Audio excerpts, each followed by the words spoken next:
you very much. Thank you. This next song is an old song. It's from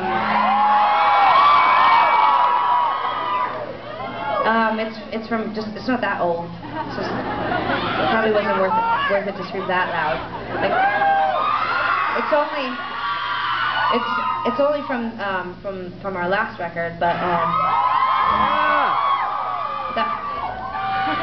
that feels like a really long time ago. People didn't really scream for us on that record very much.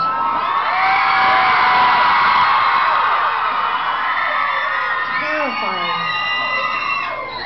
It's so terrifying. I feel like I have to retrain every part of myself that up to this point in my life has correlated hysterical screaming with like rape, murder, fist fights. New Kids on the Block. New Kids on the Block. Do you remember?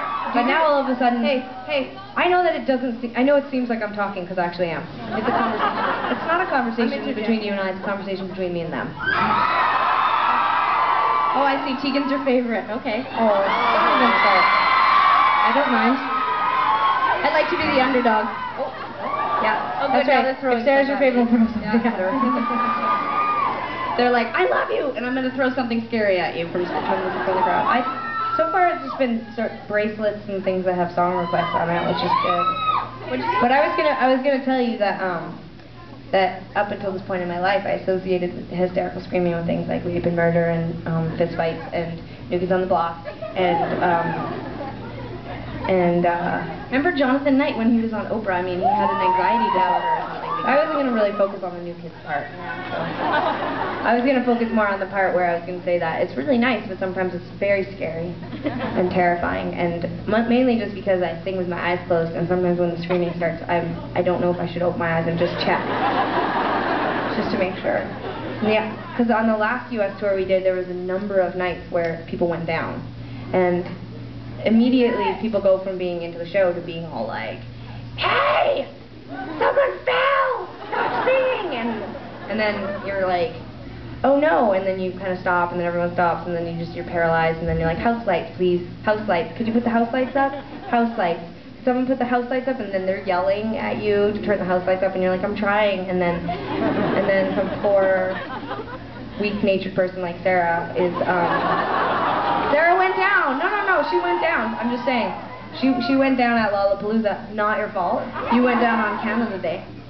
That's true, but I had been drinking. And I had my wisdom teeth pulled out, and I don't advise that. And I'm sorry that you guys are all taping that. I shouldn't have said that. So anyway, so yeah, so sometimes when you're screaming, it scares me. Like at the beginning of Call It Off there, it scared me. It was good. No, it sounded really nice. Yeah. Oh, it's a very far, it's a distance. It's a distance. Oh, there it is. Okay, we'll get it after. Okay, we're so scared because we heard there was a fist fight before we came on stage. Yeah. And where was the fist fight happening? We don't want anyone to have like a throw over there or something. What in the Christ could you be fighting at a Tegan and Sara show? What's that? They were fighting over who they liked better. Come on now. That's outrageous. They were fighting about who they were going to vote for in the next presidential election, more likely. That makes more sense, doesn't it? Okay, here we go. Okay.